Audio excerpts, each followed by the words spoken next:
la selección mexicana y el aficionado tranquilos a descansar. ¿Hay algo que tú digas, oye, este es un hallazgo importante?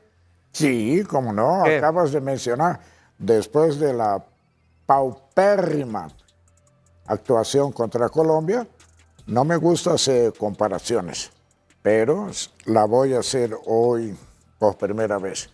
Me gustó el partido de hoy. Intensidad, fútbol, penetración, oportunidad de goles, todo que no tuvimos contra Colombia, hoy lo presentaron. Hoy sí, pudiera decir, me causa otra vez una buena expectativa, una buena esperanza. Ojalá lo sigan progresando, mejorando. Oye, José Ramón, el Tuca es presidente de los optimistas el día de hoy. Sí, optimista. El Tuca no se dio cuenta que Ecuador no es Colombia. Ecuador demostró que es un equipo que no tiene el nivel de Colombia. Segundo lugar. Calificó en segundo lugar, Calificado. apretó, pero y Colombia calificó después. el técnico argentino no es lo mejor del mundo. Bueno. Y le faltaron 3 jugadores claves, fundamentales, a pesar de la risa enorme de Paco Gabriel de Anda. Ecuador dejó 3 jugadores fuera que Y son... México también. No, México dejó fuera. Es que soy Edson risueño, soy risueño. y un José otro. Ramón. Pero no fue el rival que esperaban. Ecuador, lo dijo muy bien Javier, entró hasta el segundo tiempo. Bueno, de hecho hay que hacer una modificación ahí cuando saca Preciado, digamos que Preciado no el bueno, sino Preciado el malo, y será el técnico que tiene que ajustar completamente el sistema defensivo. No Totalmente, es normal totalmente. que salga un jugador porque el equipo ecuatoriano estaba realmente muy mal. Pero eso no es algo que podamos, digamos, tomar como factor para demeritar. El primer tiempo de México en generación hubo falta contundencia, faltó definición, la tuvo Romo, la tuvo el Chiquito, tuvo una el Chucky, tuvo una Berterame, a lo mejor muy encima el centro del Chucky. ¿Cómo ves del primer tiempo al segundo tiempo el rendimiento de ambos? Javier, buenas noches, compañeros, buenas noches a todos. Sí, estoy de acuerdo con Tuca, que dice por primera vez, yo te he escuchado muchas veces así, y ahora me saliste, Bueno, me saliste muy honesto. Nadie hoy. lo sabe, Hugo. Nada más tú, hombre. Ah, bueno, porque te conozco muy bien. Ándale. Fíjate que me gustó la buena imagen, como dice Tuca, del primer tiempo. Después pues de la repasada que nos dio Colombia, indudablemente que esto era un partido con lupa para ver cuál era el funcionamiento defensivo, cuál era el funcionamiento organizativo y cuál era el funcionamiento en ataque. Y en cuanto a intensidad, en cuanto a planeación, en cuanto a fabricación de jugadas, vi a una selección muchísimo más atrevida y agresiva que contra Colombia el primer tiempo. Tanto fue así que el resultado tenía que haber sido de 2 goles para México y 0 para Ecuador en este caso. La intensidad, el funcionamiento defensivo, la agresividad y provocar jugadas en ataque, el primer tiempo fue muy bueno a comparación del segundo. El segundo ya se emparejó y ya fue diferente, pero sí, después de la repasada que nos dio Colombia, pues la imagen como que se enderezó Exacto. con un buen funcionamiento futbolístico. Y el resultado para mí es injusto, porque México tenía que haber ganado, aunque sea por lo menos con un gol de diferencia. Ricardo Peláez, solamente 3 jugadores repitieron, los centrales y Lira. De los que mandó al terreno de juego, ¿quién te dio mejores sensaciones? ¿Israel en la marca conllevó a que se cambió? Sí. ¿O el caso del Chiquito Sánchez, que tiene algunos detalles? ¿Quién, digamos, levantó la mano hoy de los que están en duda para abordar el avión? Ahora te lo menciono. Buenas noches a todos.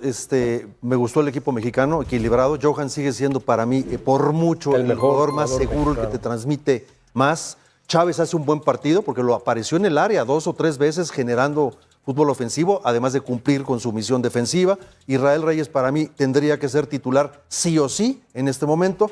México genera condiciones al frente. Quiñones tuvo una clarísima que le pasa a Romo increíblemente. El Chucky, un tiro cruzado. El Chiquito Sánchez hace lo más difícil, fintar que va a tirar, se da la vuelta y queda de frente al arco y tira cruzado de zurda. Berterame una de cabeza que parecía relativamente fácil para él y la de Marcel Ruiz en el segundo tiempo. 5 opciones claras de gol. ¿Dónde quedó esa gran defensiva de Ecuador? No la vi el día de hoy, pero vamos a hablar de México. Defensivamente cumplió porque el gol viene precedido de un error, un mal retraso de Romo.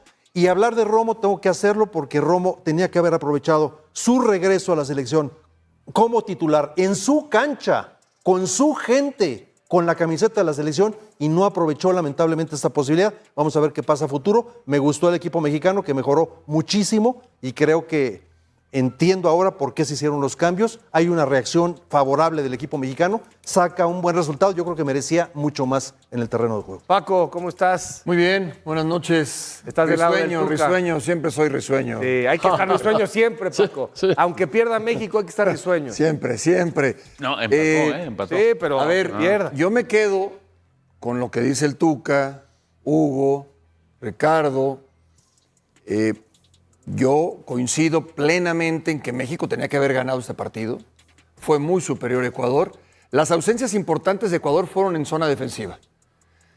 Piero Hincapié, Caicedo, Estupiñán, que juegan en Arsenal, qué jugadores, ¿eh? Chelsea, Milan. No, espectacular. Lo de Ecuador es seguramente la selección que más, o el fútbol que más ha crecido en la última década en toda América, sin duda. Pero México juega como se tiene que jugar un partido después de que te hacen 4 goles. Pelotas disputadas, pelotas divididas, las ganó con el cuchillo entre los dientes, como se dice en el argot, como se dice futbolísticamente hablando, y generó mucho. Increíble porque nunca habían jugado juntos Berterame, el Chucky y Quiñones. Ahí es donde te das cuenta que cuando estás concentrado, cuando estás metido, puedes conseguir cosas importantes. Por eso yo creo que nos precipitamos mucho cuando en el resultado México gana, ya estamos para ser campeones del mundo, algunos lo dirán.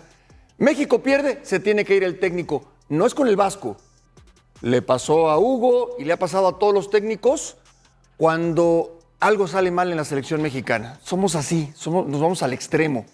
Hoy, buen partido, México tenía que haber ganado, pero no quiere decir que esté resuelto el tema, ¿eh? No. Lo dice el Tuca, tienes que mantener este nivel de aquí a la Copa del Mundo y mejorarlo para poder competir y para poder aspirar a tener, a ver, no exageremos, pero sí la mejor participación de México en una Copa del Mundo. ¿Tú crees que vamos a tener la mejor Qué participación? bárbaro. Es lo que yo aspiro. Que México tenga la mejor participación en Copa del Mundo. Todos aspiramos a eso, Sí, pero claro. los fundamentos sobre los que te puedes basar, a pesar de este partido, ¿a poco ya cambiaron radicalmente? O sea, No, yo siempre he pensado lo mismo. Yo nunca pensé que campeón del mundo, nunca pensé... ¿piensas que van a estar entre los 16 o entre los 8? No, entre Porque los 16, entre los 8. 16 ha sido lo de siempre. No.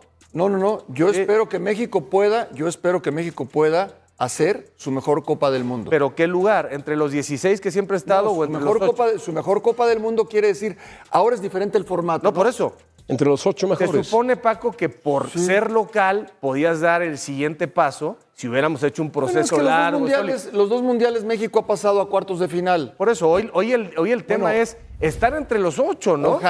Ojalá que México pueda llegar a ser su mejor Copa del Mundo, pero no es pecado decirlo. No, Es que, no. A ver, ya primero vimos al Tuca como feo, medio raro, porque está diciendo que México juega bien. Después lo secunda pero Hugo, hoy contra y después Ecuador. lo dice Ricardo, y después lo digo yo. Y pareciera que estamos diciendo algo que no es real. Lo vimos. No, a ver, pero es que estamos diciendo lo mismo. Nosotros también dijimos que México jugó mejor, que mereció la victoria, que el primer tiempo No, yo no escuché que dijeran eso. Yo os lo dije al Yo no lo principio. dije. Que yo no lo México, dije. que México tenía que ganar. México debió ganar, Y mereció que ganar. México fue muy superior a Ecuador. Dije que México tuvo el primero y luego tuvo un par más en el primer tiempo, que no aprovechó, que le faltó contundencia y luego se equilibró el partido. Ok. Ahora, si son 32 selecciones, aunque Claro. Ecuador tenga una eliminatoria sobresaliente, Seguro. y tenías que haberle ganado en casa, ¿no? ¿Estamos de acuerdo? Qué mal los de Ecuador saliendo con el balón controlado. No me extraña que dijiste que 3 defensas Que no no están. jugaron. Es que se Y el notó. contención. Es que cuando dijeron que estadísticamente Ecuador era defensivamente muy bueno, sí, pero querían ser delanteros porque querían salir con los balones controlados todo el tiempo y todo el tiempo la Hugo, cagaban. pero, cagaban. a ver, jugaba Ordóñez, que juega en Bélgica, y Pacho, que juega en el Paris Saint-Germain. Increíble lo de Pacho, las fallas Bueno, de Pacho. pero también tiene que ver con lo que decía Ricardo de La vas y presión. lo aprietas Correcto. y provocas el error. O sea, es que empezaste diciendo, Javier, un Ecuador desconocido. No, si es que defensivamente No, jugó. pero siempre que México gana, No. es desconocido No, el no rival. ganó, empató. A ver, y cuando le ganamos a Alemania, la peor Alemania. Y cuando No, le ganamos yo a no Francia, dije la peor Francia. Por favor, No, yo no démosle dije mérito eso. a la selección una vez. Está claro a ver, que Paco, ese empate contra Ecuador, o sea... ¿Cómo? Es el segundo Vamos a analizar el partido. Claro. Sí, pero es empate con Ecuador. O sea, ¿Luego qué? tú lo acabas de decir. O sea, no podemos exagerar en la crítica cuando se pierde contra Colombia y tampoco podemos hacer fiesta por un empate jugó contra Ecuador en bien, no es Guadalajara. fiesta, pero México jugó bien. Sí, estamos Javier, diciendo que jugó bien, hemos pero no las metió. Hemos venido diciendo de la generación de fútbol y creo que el jugar con el triángulo de medio campo 2-1 en vez de 1-2, con dos mixtos, creo que hoy se vio Lira con Romo, uno se metía, el otro salía, aunque se equivoca, ¿no? Romo en la jugada del gol, pero el Chiquito no lo hizo mal, el Chiquito Sánchez es una buena opción para que juegue ahí, no sé si Tuca coincida, el físico no le ayuda, entiendo, pero puso el pase para el tiro de cruzado de Chucky, metió la pierna fuerte, bajó y se conformó en el tema defensivo cuando debía que hacerlo, hizo un buen partido, El Chiquito pero Vázquez, siento que de lo mejor de México. es una opción en este momento para jugar en esa posición que está muy peleada. ¿Quién va a acompañar al centro delantero? ¿Quién va a jugar atrás de él? Los laterales, hay disputa en todas las posiciones y eso es muy bueno. En la portería ya quedó claro que Ochoa, pues teniendo un buen mundial va a estar, pero es lo que hay que analizar. Dices algo, Después, es que es cierto. es que si nos ponemos a discutir... Se eleva la competencia, competencia. interna que es fundamental. ¿Qué pasó, Pues así Tuca? Tuca, alegraste demasiado A ver, la mesa. Tuca. Hoy está muy positiva la mesa. A ver. Yo voy a un punto que quisiera decir. Hoy Javier pone a sus jugadores en la posición donde ellos realmente pueden producir. Chucky por derecha o por izquierda va a producir. Quiñones por izquierda va a producir. Berterame con centro delantero. Principalmente estos hombres están en la posición. Ponemos a Alex Vega de extremo izquierdo. No es extremo izquierdo. Y si la gente me dice que en Toluca juega de extremo izquierdo, están muy, no voy a decir la palabra. Equivocados. Equivocados. Pero yo sé lo que estás pensando. Sí. Y la verdad, la necedad esta de pensar que tenemos un Messi de extremo derecho, estamos también la misma palabra. De veras. Y hoy pone al Chucky, y lo puedes poner el Chucky de este lado, no pasa nada. Y Julián se ha demostrado que de esto sabe hacer las cosas, ayuda. Y después en media cancha, dos hombres, un Lira más recuperador, Claro. un Romo con más proyección y un Chiquito Sánchez que la verdad hoy se partió el alma. Muchacho. jugó bien. La verdad. Y después un lateral derecho que entiende que la primera función es marcar muy bien.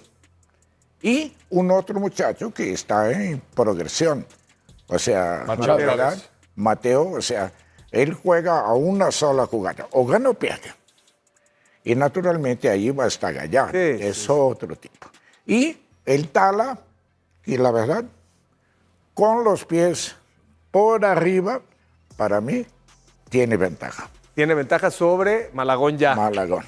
Y a Ochoa lo sigues viendo ahí como tercero. ¿Sabes por qué ahorita te compro la idea de Ochoa?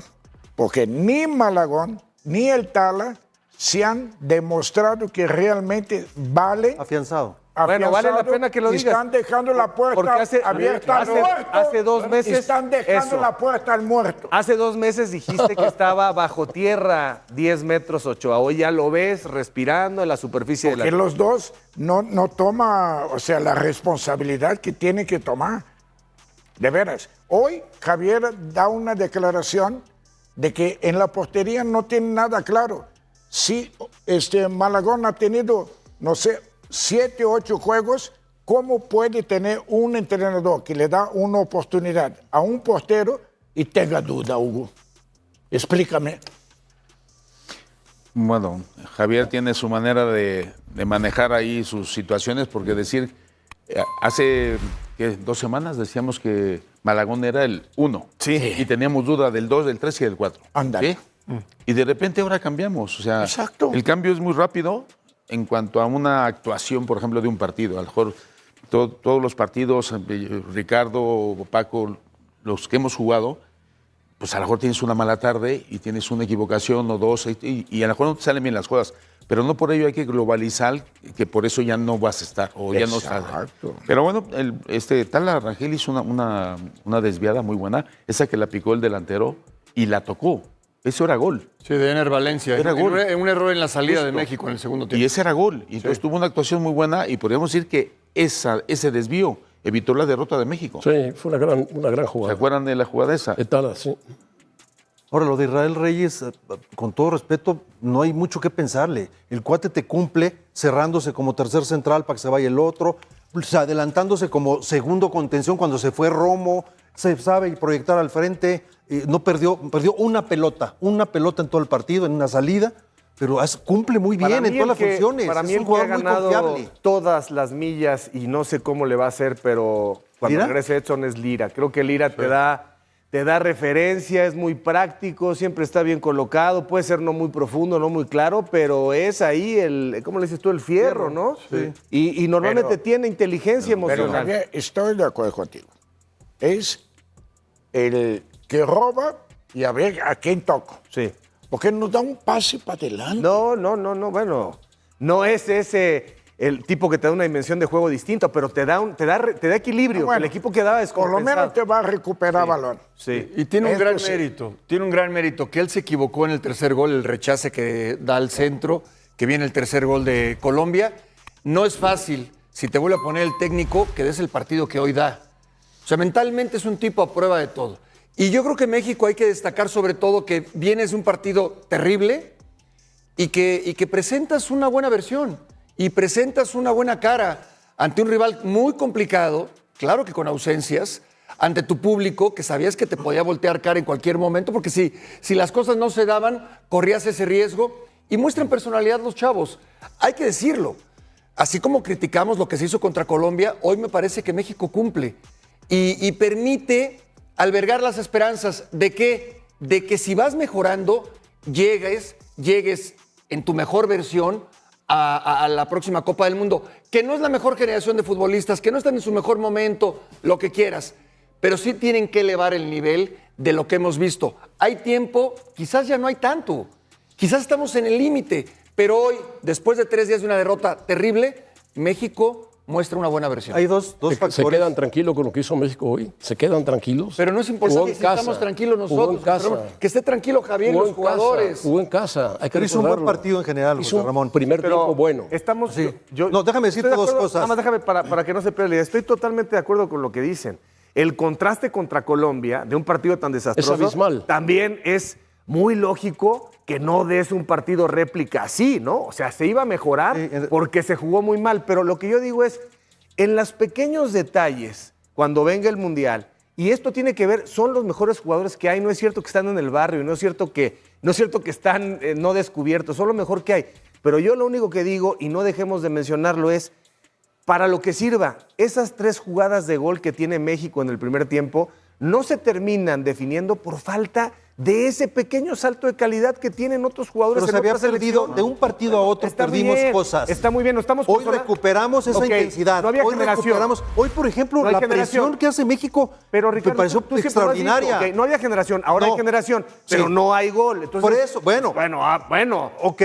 Sí, para Hoy hacer se una generaron selección. 5 y hasta 6 Bueno, jugadas. ¿y Hoy cuántas se se presionó metieron? y se recuperaron balones y el rival no sabía qué hacer. Hoy se definieron bien las líneas afuera del área, penal, o sea, en los tiros pelados. Montes libre. A la pelota ganó 2 o 3 Oye, pelotas. pero cuando están 1-1, se tú me marcó muy dijiste, bien. 1-1 hay un cabezazo Por eso, hoy pleno. se recuperaron cosas evidentes. Hay un cabezazo pleno de Ener Valencia que marca mal Lira y Sí. que la tiene aquí el arquero, ¿no? Sí, en una O sea, marca personal, en una marca mixta. Por supuesto Sí. que no puedes dominar todo el partido. Colombia tiene un tiro el tal Rangel que suelta acá, ¿no? Pero ¿quién y la está última de diciendo que no, Ecuador, hicimos un buen Ecuador, partido? perdón. Galíndez, por ejemplo, el tiro último de Galíndez, el tiro último de Marcel en la pelota que le tira a profundidad Santiago Jiménez, pues va fuerte, va al mono, pero termina reaccionando bien el portero de Ecuador. Y la que aquí veíamos, el centro que no puede meter a portería Marcel, tú mismo me dijiste, Sí. ¿se achicó? Sí, no, que no llega de cabeza. Que no llega de cabeza. Se tira, se avienta una palomita para conectar la pelota y meterla. No llega. Se siguen cometiendo errores, es cierto, y se equivoca Romo en la salida y te cuesta un gol. Y contra Colombia te equivocaste y te costaron goles.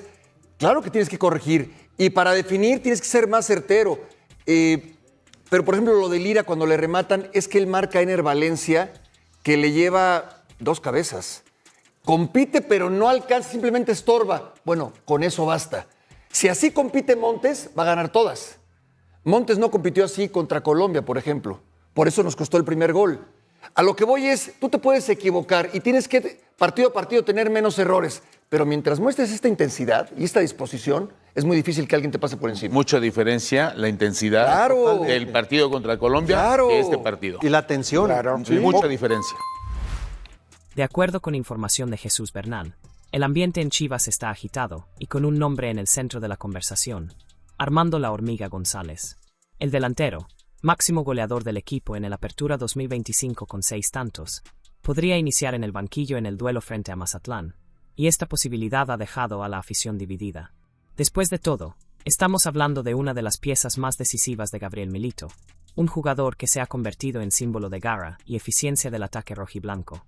Pero calma, no se trata de un castigo ni de pérdida de confianza. Según Bernal, la decisión de Milito tiene que ver con precaución y estrategia.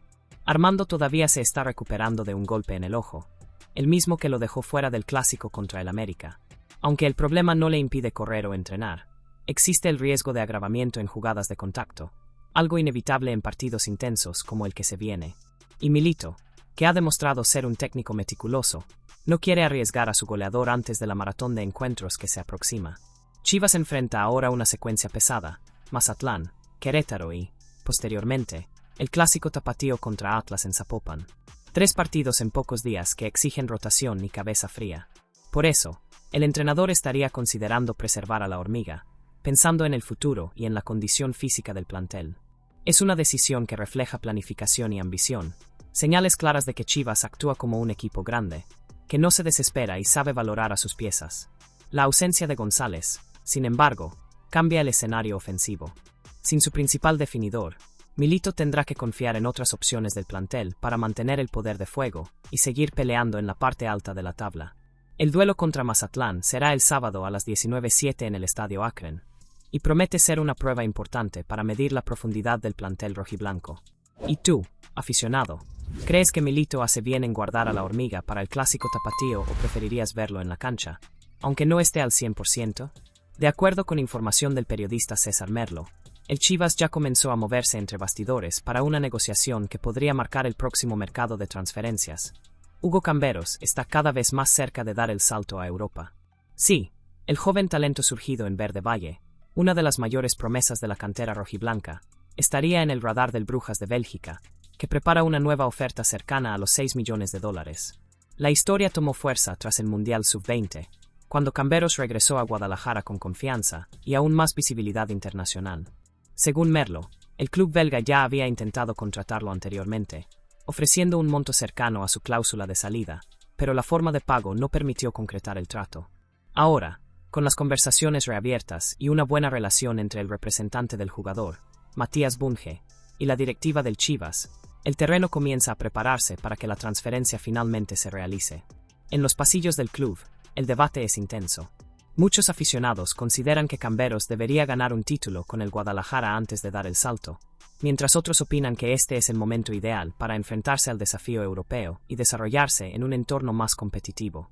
Lo que tranquiliza a la afición es que, en caso de concretarse la venta, el Chivas planea mantener un porcentaje de los derechos del jugador, asegurando ganancias futuras en una posible reventa. Por otro lado, hay un aspecto práctico en esta decisión. Camberos ha tenido pocos minutos bajo la dirección de Gabriel Milito. En el Apertura 2025, disputó apenas 5 partidos, acumulando poco más de 100 minutos y una tarjeta amarilla, además de una breve aparición en la Leagues Cup. Este escenario refuerza la idea de que el joven necesita espacio y ritmo, algo que el fútbol europeo podría ofrecer a gran escala.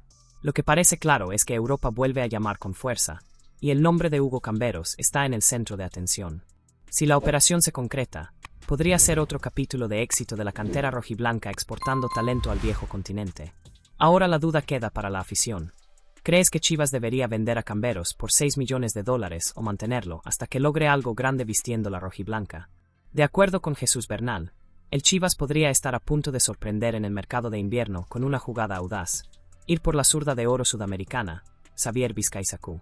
El delantero zurdo, actualmente en Defensor Sporting de Uruguay, entró en el radar de la directiva encabezada por Javier Mier, que parece dispuesta a seguir la filosofía dejada por Fernando Hierro: buscar talento donde sea, sin límites geográficos.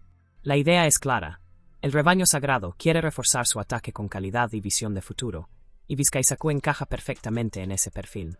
Según Bernal, El jugador termina contrato a finales de este año, lo que facilitaría la negociación.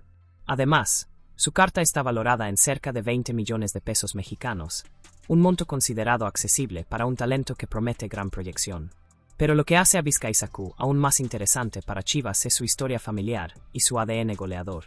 Su padre, Gustavo Vizcaizacú, dejó huella en la Liga MX, siendo recordado como un delantero técnico y letal dentro del área. Ahora, el Grillito, como llaman al joven Xavier, llega con el mismo olfato de gol y una pierna izquierda que ha encantado a quienes lo siguen de cerca.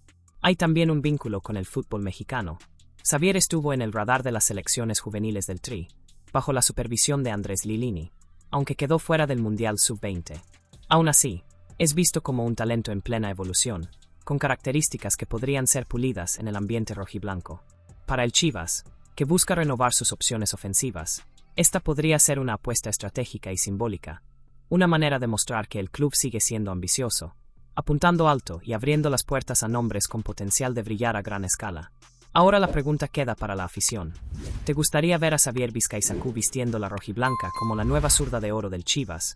¿O crees que el club debería apostar por jugadores ya consolidados en el fútbol mexicano? De acuerdo con información del portal Transfermarkt, el Chivas tiene motivos de sobra para sonreír, y el nombre detrás de esta buena noticia es Armando La Hormiga González, el nuevo símbolo de esperanza rojiblanca. El delantero vive un momento iluminado en el Apertura 2025, y su desempeño no solo ha conquistado a la afición, sino que también ha disparado su valor de mercado en más del 65% en los últimos meses. Con apenas 22 años, La Hormiga se ha convertido en la principal carta goleadora del Guadalajara, dejando atrás a nombres experimentados como Chicharito Hernández, Alan Pulido y Teun Wilke. En 12 jornadas, el joven disputó 10 partidos, 2 como suplente, y ya marcó 6 goles, incluyendo el del Clásico Nacional, que encendió el Akron y desató la euforia de la afición. Es un rendimiento que no pasa desapercibido, ni en México ni fuera de él. Según el informe más reciente de Transfermarkt, el valor de Armando González pasó de 1.5 millones de euros en mayo a 2.5 millones de euros en septiembre, cerca de 3 millones de dólares. Una ascensión meteórica que lo coloca como uno de los activos más prometedores de la cantera de Verde Valle y como una pieza que el club pretende cuidar con dedicación. Esta valorización, por supuesto, ha encendido el radar europeo. Varios clubes ya comenzaron a sondear el entorno del jugador, mientras su agente evalúa los escenarios más favorables. Aún así, el Chivas parece decidido a mantener a su goleador, quien tiene contrato hasta diciembre de 2026. Según fuentes cercanas, la directiva ya prepara una propuesta de renovación hasta 2028, asegurando estabilidad para el crecimiento del delantero. La sensación es clara. El Chivas encontró en Armando González un proyecto de ídolo, un atacante con garra, entrega y olfato de gol, que lleva el espíritu del rebaño dentro de la cancha. Y si continúa con este ritmo, el joven podría no solo ser el presente, sino también el gran nombre del futuro del club. Ahora, aficionado, queda la pregunta que no puede faltar. ¿Crees que Chivas debería mantener a La Hormiga por varios años para convertirlo en ídolo en casa? ¿O sería el momento ideal para dejarlo brillar en Europa? De acuerdo con información publicada por la prensa mexicana, el Chivas prepara una de las reformas más ambiciosas de su historia reciente, una mejora para el Estadio Akron valorada en 250 millones de pesos, que promete transformar la experiencia de la afición y consolidar al estadio como uno de los más modernos de Latinoamérica. Con el Mundial 2026 cada vez más cerca, la FIFA ha exigido que todos los estadios mundialistas cumplan con los más altos estándares internacionales, y el rebaño sagrado no piensa quedarse atrás. El club decidió invertir fuerte en tecnología, comodidad y modernización, demostrando que el Akron no es solo una casa de fútbol, sino un verdadero símbolo de innovación para el aficionado rojiblanco. La principal novedad será la instalación de una red Wi-Fi de alta velocidad y acceso gratuito en todo el estadio, incluyendo el estacionamiento. La meta es clara: permitir que cada aficionado, creador de contenido, periodista o streamer pueda conectarse sin problemas, compartir la emoción en tiempo real y vivir el espectáculo dentro y fuera de las gradas. Una medida que une tradición y modernidad, colocando a Chivas un paso adelante incluso de los rivales de la capital. Pero el proyecto no se detiene ahí. La reforma también incluye mejoras en la iluminación y el sistema de sonido, garantizando mayor visibilidad, un ambiente vibrante y una atmósfera digna de los grandes escenarios mundiales, sin perder el toque que hace del Akron uno de los templos más emblemáticos del fútbol mexicano. Con estas actualizaciones, el estadio del Chivas se convertirá en el primero en México con conectividad total de alta velocidad en todas sus áreas, un hito histórico para el club y para el país. Es una jugada audaz, digna de quienes sueñan en grande, y el Chivas quiere demostrar al mundo, durante el Mundial, que su estadio está listo para recibir a cualquier selección, cualquier espectáculo y cualquier desafío. Ahora, aficionado, queda la pregunta: ¿crees que el Estadio Akron ya es el mejor de México, o aún le falta algo para colocarlo en la cima del continente? Según información de Jesús Bernal, el Chivas regresa con todo este sábado, 18 de octubre, enfrentando al Mazatlán en el Estadio Akron por la jornada 13 de la Apertura 2025, en un duelo que promete mantener a toda la afición rojiblanca al filo del asiento. Tras la pausa por la fecha FIFA, el rebaño sagrado llega con la misión de mantener el ritmo que venía mostrando antes del parón, impulsado por 3 victorias consecutivas que lo han colocado en posición de pelear por un lugar directo en la liguilla. El objetivo es claro: terminar entre los 6 primeros de la tabla para evitar el play-in y llegar con confianza y ritmo a la fase final del torneo, donde cada detalle puede marcar la diferencia. A pesar de todo este optimismo, el técnico rival, Robert Dante Siboldi, no ocultó que considera difícil competir con Chivas en este momento. En declaraciones a la prensa, reconoció las grandes diferencias de presupuesto y poder de inversión entre los clubes de la Liga MX, dejando claro que el Guadalajara parte como favorito. En el campo son 11 contra 11, pero el equipo con mayor presupuesto está obligado a conseguir resultados, afirmó, admitiendo que cualquier punto que Mazatlán consiga en el Akron sería una sorpresa. Este tipo de declaración, sin embargo, solo refuerza la confianza de la afición, que sabe que el rebaño necesita imponerse en casa y mantener su racha de buenos resultados. El panorama para Chivas se ve aún más sólido con buenas noticias. Raúl Rangel y Luis Romo regresan tras sus convocatorias con la selección mexicana y deberían estar disponibles para reforzar al equipo, brindando más opciones y equilibrio en la plantilla. Por otro lado, hay preocupación por Armando La Hormiga González, quien sufrió un golpe durante los entrenamientos y probablemente será reservado, en una decisión estratégica de Gabriel Milito para proteger a su goleador y evitar riesgos innecesarios antes de una serie decisiva de partidos. Este enfrentamiento va mucho más allá de 3 puntos. Es la oportunidad para que Chivas demuestre su fuerza en casa, reafirme su superioridad sobre rivales más modestos y continúe construyendo una racha sólida rumbo a la liguilla. La afición espera ver al equipo imponiéndose desde los primeros minutos, con ritmo intenso, concentración y esa garra que define el espíritu rojiblanco. La victoria se siente casi obligatoria para mantener el buen momento y no dejar dudas sobre quién manda en el Estadio Akron. Aficionado, la pregunta queda en el aire. ¿Crees que Chivas podrá mantener su racha de victorias y demostrar su superioridad sobre Mazatlán, incluso con la hormiga reservado para este duelo?